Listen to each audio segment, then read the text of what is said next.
Bienvenue dans un nouvel épisode hors série. Vous le savez, avec Soluble, on a à cœur d'explorer les solutions et on pense que les médias en font partie. Aujourd'hui, direction la Riviera et le sud-est de la France avec un groupe média pionnier en la matière. Bonjour Sophie Casals. Bonjour. Tu es rédactrice en chef adjointe, aussi responsable de la transformation numérique du groupe Nice Matin. On va voir ensemble comment ce groupe de presse des Alpes-Maritimes, du Var et Monaco a placé le journalisme de solutions au cœur de son offre. Tu nous diras en quoi cela consiste, pourquoi c'est important pour vous, vos lecteurs, ce que ça a changé aussi avec le temps dans vos rapports avec le public. On va apprendre plein de choses et découvrir aussi vos coulisses. Mais d'abord, peux-tu nous parler un peu de toi ? Tu es journaliste, est-ce qu'on peut dire que tu as deux terrains de prédilection, la proximité dans ta région, mais aussi le numérique ? Écoute, absolument. C'est vrai que dès le début de mon parcours journalistique, j'ai eu à cœur de faire du journalisme de terrain. Donc j'avais commencé par une rédaction américaine à Londres, Bloomberg, mais ce terrain me manquait. Donc j'ai quitté Londres et je suis revenue dans la région, d'abord à Toulon. À l'époque, c'était Nice Matin le Var, et ensuite à Nice, où j'ai vraiment fait un travail de reporter qu'on appelle de local dans la presse quotidienne régionale, donc au plus près des gens. Tu parlais de ça tout à l'heure, donc vraiment un travail de proximité pour raconter l'actualité de nos villes et en particulier de la ville de Nice et de son arrière-pays. Et puis, il y a eu la possibilité d'intégrer l'équipe numérique emmenée par Damien Allemand. Ça, c'était au moment où on a racheté notre entreprise. On s'était constitué en SCIC, société coopérative d'intérêt collectif. Voilà. Et du coup, j'ai rejoint l'équipe numérique pour faire partie de cette aventure de mettre au cœur de notre offre éditoriale payante pour nos abonnés un journalisme un peu différent, qui donnait à voir l'actualité, mais sous le prisme des solutions, en tout cas des réponses aux problèmes. Alors peut-être le terme solution pas toujours très bien compris. C'est évidemment pas nous les journalistes qui avons les solutions, mais on essaie d'identifier vraiment des problématiques assez phares dans nos deux territoires du Var et des Alpes-Maritimes, et on se dit ça c'est vraiment un problème. On essaie d'en identifier plusieurs, et ensuite on essaie de voir qui fait mieux ailleurs que nous, en fait, ou quels sont les gens qui font ici des choses qui sont peut-être à petite échelle, mais qui, à grande échelle, pourraient faire la différence. On va explorer tout ça dans le détail, c'est le thème de notre conversation. Alors c'est vrai que j'ai voulu qu'on se parle de ces deux sujets qui sont aussi chers aux auditeurs de Soluble, en effet, les solutions et l'information. En la matière, tu le disais, le groupe Nice Matin fait figure de pionnier, car depuis 2016, avec vos trois marques de presse, donc Monaco Matin, Var Matin et Nice Matin, vous pratiquez ce journalisme de solution. C'est vraiment articulé avec l'essor du numérique, c'est ce que tu commençais à nous dire. C'est indissociable les deux, c'est une façon de conquérir aussi des abonnés, de leur proposer quelque chose en plus. Oui, c'était vraiment l'idée à l'époque, et c'est toujours l'idée, c'est de leur dire on vous propose quelque chose en plus, parce qu'effectivement, si on rembobine en 2016, même 2015, on avait assez peu d'abonnés numériques à l'époque, et c'est vrai que les gens s'abonnaient pour le journal dans une version liseuse, donc le journal en PDF. Donc là, l'idée, c'était de leur dire en plus, vous vous abonnez pour soutenir. Alors il y avait un peu cette notion aussi de financement participatif. Vous soutenez un journalisme qui va vous proposer de traiter l'actualité sous un angle différent, et un journalisme qu'on peut aussi appeler constructif. Je pense qu'on peut aussi se retrouver dans ce terme-là. Un journalisme un peu qui donne envie d'agir, ou en tout cas qui désespère pas notre audience, parce que c'est vrai que nous on est déjà à l'époque, mais on est toujours préoccupé quand on regarde les résultats du rapport de Reuters chaque année, parce que vraiment beaucoup de gens, et du coup pas qu'en France, dans le monde entier, se détournent de l'info parce qu'elle est éminemment anxiogène. Donc nous on trouve du sens pour nos lecteurs de leur donner à voir des belles initiatives, mais c'est pas du journalisme de bonnes nouvelles non plus, mais vraiment des réponses à des problèmes qui existent. Alors les problèmes ne manquent pas dans l'actualité, ils sont parfois même, et le plus souvent d'ailleurs, à l'origine même de cette actualité. Il y a des frictions, des tensions entre les gens, les choses, les institutions, ça crée des informations, mais Vous allez donc au-delà. Je voulais parler de ces problèmes pour mieux comprendre cette approche du journalisme basé sur les solutions. Je me demande comment vous faites vos choix. C'est quoi un bon sujet de solution chez Nice Matin? Un bon sujet de solution, c'est déjà en se disant qu'on va traiter d'un problème qui concerne le plus grand nombre. Alors c'est toujours difficile d'intéresser tout le monde, mais c'est pour ça que, en tout cas dans les dossiers qu'on fait, on présélectionne 3 thématiques et on demande à nos lecteurs de voter parce que déjà on estime que le vote va nous donner une légitimité, le mot est un peu fort, mais ça va nous donner un poids. On va se dire bon, alors ce sujet-là, c'est les lecteurs qui l'ont choisi. Donc un bon sujet, c'est déjà un sujet qui va être concernant pour eux. Et après, un bon sujet solution, c'est un sujet qui montre la complexité du problème et qui ne prétend pas non plus avoir une réponse miracle ou une solution miracle, parce que là, je pense que ce serait un petit peu mensonger. Donc on essaie toujours de dérouler, voilà, quel est le problème, quelles réponses sont apportées ici ou ailleurs, et en essayant toujours de montrer les limites éventuelles des réponses apportées, ou en tout cas si c'est quelque chose qui est très bien développé ailleurs, bah, est-ce que ce serait transposable chez nous? Donc voilà, quand on a fait ce travail-là, normalement, on se dit que voilà, notre audience peut avoir quelque chose qui va avoir du sens, en tout cas pour elle. Cet épisode de Soluble est une nouvelle occasion pour nous de se rendre dans les coulisses du travail des journalistes. Prenons donc un exemple, tiens, le réchauffement climatique. On peut entendre régulièrement que si le problème est global, les solutions sont largement locales, en tout cas dans leur mise en œuvre. Même si vous êtes un journal de proximité, vous traitez aussi donc des grands sujets, des grands enjeux de notre époque. Comment vous combinez les deux, justement? Alors effectivement, la question du climat est un bon exemple. Alors si on parle d'infos angoissantes, je pense que là on en a une. Et effectivement, nous on est dans un questionnement permanent sur ces questions-là, parce qu'on se dit le problème est global, il est énorme, et donc parfois on se dit est-ce qu'en montrant une petite solution, est-ce que voilà on n'est pas un peu hors sol? Mais justement non, en fait on se dit que pour intéresser les gens à ces enjeux climatiques et les intéresser mais de façon un peu alors constructive, bah, il faut leur montrer des gens qui se mettent en mouvement déjà, qui font des choses. Alors évidemment que ce sera à petite échelle et du coup on contextualise toujours, mais pour nous c'est important. Alors des petites choses et des choses plus grandes. Donc là par exemple on avait rencontré, on avait fait un sujet il y a un petit moment sur l'agriculture. C'était comment, du coup, c'était aussi comment faire une agriculture plus résiliente et en tout cas plus adaptée à tous les changements. Nous, la Méditerranée, on sait qu'on va avoir quand même un réchauffement qui va être important, donc on va avoir des problèmes de sécheresse. On les touche déjà du doigt depuis quelques années, et on a déniché une petite pépite qui est une start-up, voilà, qui s'est développée à Sophia Antipolis.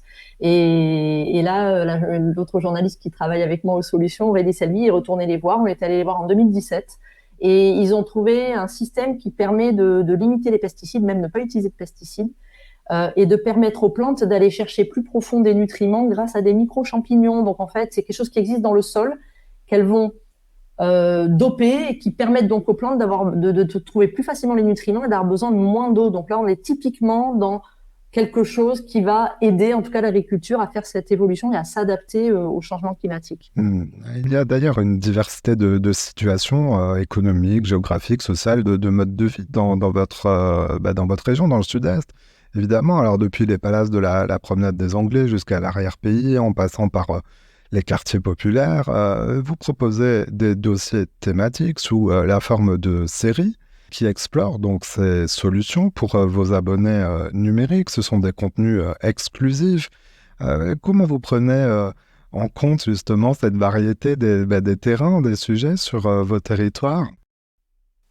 En fait, on a des sujets qui vont être un peu plus urbains, qui vont correspondre un peu plus aux gens qui vivent en ville. Donc, c'était un peu ce sujet qu'on avait fait qui était prospectif. Alors, on peut estimer que c'est pas forcément solution, mais en fait, oui, parce que des choses qui commencent maintenant, en fait, si on veut se dire quelle ville, voilà, nos villes en 2040, et donc c'était ce sujet-là.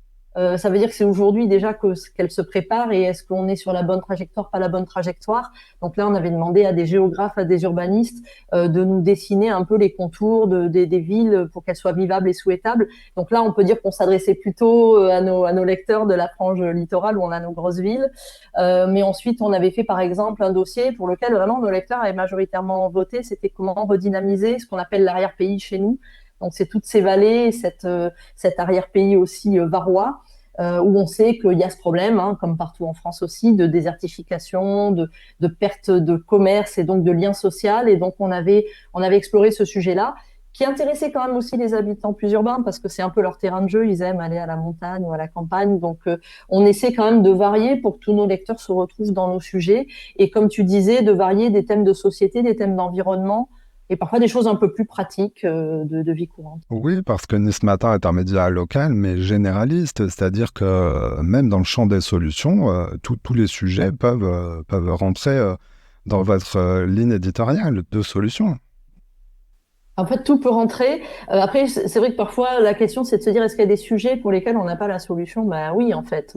C'est pas parce qu'on a cette démarche solution qu'un contenu qui est estampillé solution, on va finir par le lire ou par regarder la vidéo et se dire, ça y est, j'ai la solution. Parfois, c'est de montrer que ben, c'est compliqué de mettre en œuvre des solutions. C'est ça aussi un sujet solution. Mais c'est quand même de se mettre dans cet angle d'approche. On a eu un sujet qui était un sujet complexe quand les lecteurs ont voté. Je me souviens, parce qu'on était en réunion de rédac, on s'est dit, mais comment on va faire? Parce que trouver des solutions, c'était sur la crise migratoire, en fait. Donc, c'est sur les migrants, parce qu'on est vraiment un territoire frontalier. Et donc, on avait intitulé ce dossier Migrants. Et maintenant, on fait quoi? Parce qu'effectivement, chaque semaine, chaque mois, voilà, il y avait des migrants qui mouraient, évidemment, malheureusement, en traversant la Méditerranée, mais aussi en arrivant chez nous, parce qu'ils prennent des couloirs, ils sont sur l'autoroute, le long de l'autoroute, sur les voies de chemin de fer.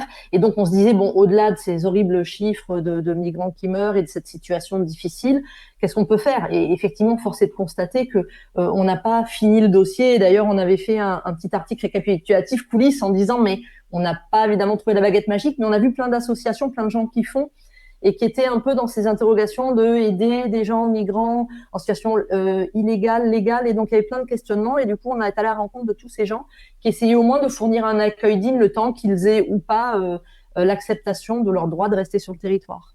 Cela fait donc 8 ans, si je compte bien, que les solutions sont incluses dans l'offre éditoriale et au cœur de l'offre éditoriale numérique de Nice Matin. Alors, comment assurez-vous le suivi des thèmes et des réponses? Je précise ma question, est-ce qu'avec du recul, les journalistes de Nice Matin reviennent à évaluer les choses, voir si justement des problèmes s'améliorent? Alors justement, c'est notre volonté. Donc ce qu'on fait, c'est que on le fait assez bien sur des initiatives ponctuelles. Je vais faire un mea culpa, c'est-à-dire que on a une petite, c'est pas une rubrique, mais c'est on y revient. Donc c'est des gens dont on avait suivi le début d'une bonne initiative, mais bon, qui était un petit peu encore embryonnaire. Et donc 2 ans, 3 ans après, on vient prendre de leurs nouvelles pour savoir est-ce que ça a fonctionné, quels ont été les freins. Donc voilà, sous l'intitulé, on y revient.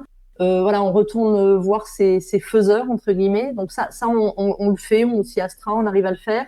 Après, sur des dossiers beaucoup plus structurants, on l'a fait moins régulièrement, mais on l'a fait à l'échelle par exemple, de la politique cyclable. Donc on avait fait un état des lieux, pourquoi le vélo est assez peu utilisé comme mode de déplacement, alors qu'on est quand même dans une région plutôt ensoleillée. Et voilà, et on avait effectivement pointé, grâce à notre communauté de lecteurs, des points noirs, et des chantiers devaient avoir lieu. Et donc après, c'est à l'échelle des rédactions locales que ils ont fait un suivi 2 ans après pour voir. Alors c'est sûr que il faudrait qu'on soit beaucoup plus rigoureux, je pense, sur ce suivi des réponses et de ce qui a avancé et pas avancé. Mais on est toujours rattrapé par problème de temps, c'est-à-dire qu'on se lance sur d'autres sujets et le suivi, c'est ce qu'on fait pas suffisamment, mais on devrait. Oui, et puisqu'on est dans les coulisses, j'imagine que cette notion de suivi, elle s'applique particulièrement aux sujets qui font appel à des décisions publiques aussi, et donc c'est pas tout le champ des solutions non plus. Non, Euh, bien sûr. Sophie, je le disais dans l'introduction, tu travailles aussi sur la transformation numérique du groupe Nice Matin. Je voudrais vous parler de cette évolution que vous avez connue, mais que connaissent tous les titres de presse, et notamment la presse qui fonctionne sur abonnement ou à la vente au numéro. C'est un contexte économique compliqué. Est-ce que justement, de diversifier cette offre, on a commencé notre interview avec ça, mais je voulais aller un peu plus loin. Est-ce que de diversifier votre offre éditoriale avec plus de sujets de solutions, plus de sujets de mode de vie rentre dans le cadre d'une stratégie de développement économique?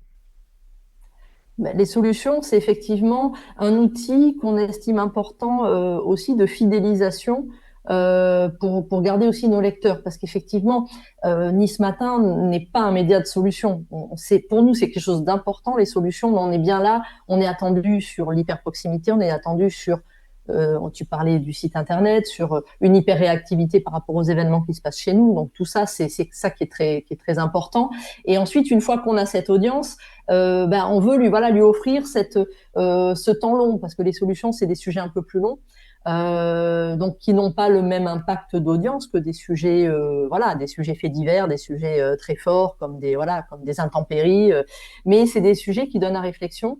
Et ce qui est sûr, c'est que c'est en fait dans le cadre des missions de transformation numérique, les solutions, c'est aussi ce dialogue, et on en a parlé puisqu'on fait voter nos lecteurs sur le choix des sujets, et ça, cette démarche-là, elle était vraiment très liée aux solutions, et on va dire que ça a un peu transpiré dans les démarches des rédactions locales. C'est de se dire, entretenez ce dialogue avec vos lecteurs localement, demandez-leur leur avis sur des sujets. Donc ça, c'est quelque chose qu'on a beaucoup développé aux solutions, mais qui peut s'appliquer sur des sujets non de solutions. C'est tout ce qu'on appelle l'enquête collaborative et participative. Voilà, quand on parle des déserts médicaux, qui mieux que nos lecteurs dans des zones isolées peuvent nous en parler. Donc on fait beaucoup d'appels à témoins, et ça en l'espace de on va dire 3 ans, parce que la transformation numérique, on l'a remise en route il y a 3 ans. En fait, ces pratiques-là, elles se sont complètement essaimées dans les rédactions locales, et on voit maintenant que souvent sur des sujets, les journalistes ont le réflexe en se disant tiens, je fais un questionnaire participatif, je sollicite, et on a 1500, parfois 2000 réponses. Donc, en fait, on se constitue nos propres données locales sur des problèmes. Donc, ils nous aident à étayer des problèmes, la circulation, les déplacements cyclables, les déserts médicaux. Et ensuite, on va voir les décideurs. Donc, les journalistes vont voir les décideurs en disant, regardez ce que disent un peu vos concitoyens, et qu'est-ce que vous comptez faire. Donc, en fait, le numérique, c'est un formidable outil aussi, c'est-à-dire que c'est une relation au lecteur dans lequel il y a cette réciprocité possible et cette réaction. Et ça permet donc aux journaux comme les vôtres de jouer ce rôle qu'ils ont depuis toujours, de créer du lien entre les gens et de parler de ce qui nous relie, le temps présent, l'actualité. Et tu y faisais référence, poser des questions aussi, puisque vous avez une forte politique d'accueil de questions des internautes. Comment là aussi ça transforme votre travail au quotidien? Alors là, on n'est plus forcément dans le champ des solutions, mais par contre, toujours dans le champ des réponses, puisque vous vous mettez à enquêter sur l'initiative des lecteurs. En fait, on peut dire que ce qui sous-tend toute notre démarche, c'est d'être au service des lecteurs. Alors évidemment, on enfonce un peu des portes ouvertes, mais malgré tout, le patron, c'est le lecteur. Nous, notre travail, il a de sens que par rapport à lui. Donc on a le journalisme de solution, le journalisme constructif qui donne envie d'agir, qui désespère pas en quelque sorte, qui donne des raisons d'espérer. Et puis on a ce journalisme de réponse. On peut peut-être le qualifier comme ça, pourquoi pas. Mais on dit aux lecteurs, vous avez des interrogations, posez-nous vos questions, et nous, nous, on se met à votre service, on va y répondre, on va taper aux bonnes portes et on va vous apporter une réponse. Donc, ça peut être des questions très pratiques. Alors, on les retient si elles ont évidemment une portée générale. On ne peut pas rester dans quelque chose qui serait beaucoup trop spécifique à un seul lecteur. Mais nous, alors le mot américain est horrible, mais ils nous challenge pas mal, nos lecteurs, parce que on peut faire un sujet, puis après, ils vont nous envoyer une question pour qu'on creuse plus profond dans le sujet. Et effectivement, c'est pas toujours solution, mais il peut y avoir des questionnements solutions. Donc, en fait, là, c'est l'équipe numérique qui répond aux questions, mais aussi l'équipe solution qui est intégrée à l'équipe numérique.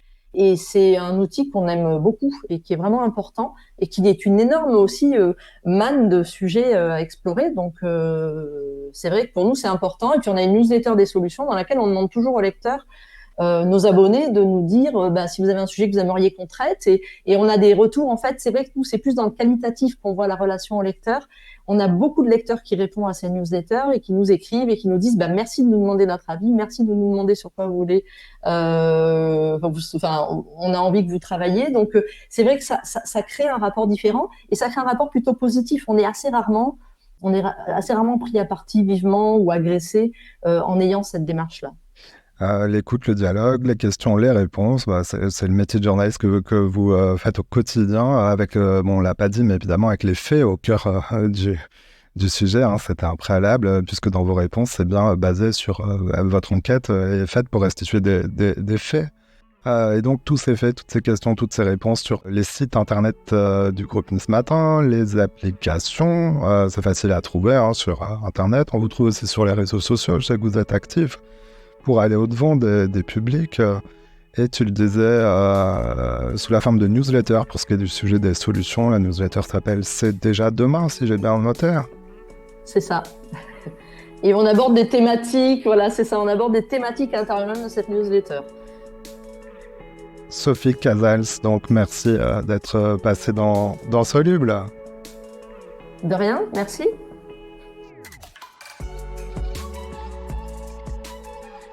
Voilà, c'est la fin de cet épisode. Si vous l'avez aimé, notez-le, partagez-le et parlez-en autour de vous. Vous pouvez aussi nous retrouver sur notre site internet, c'est soluble.media. À bientôt.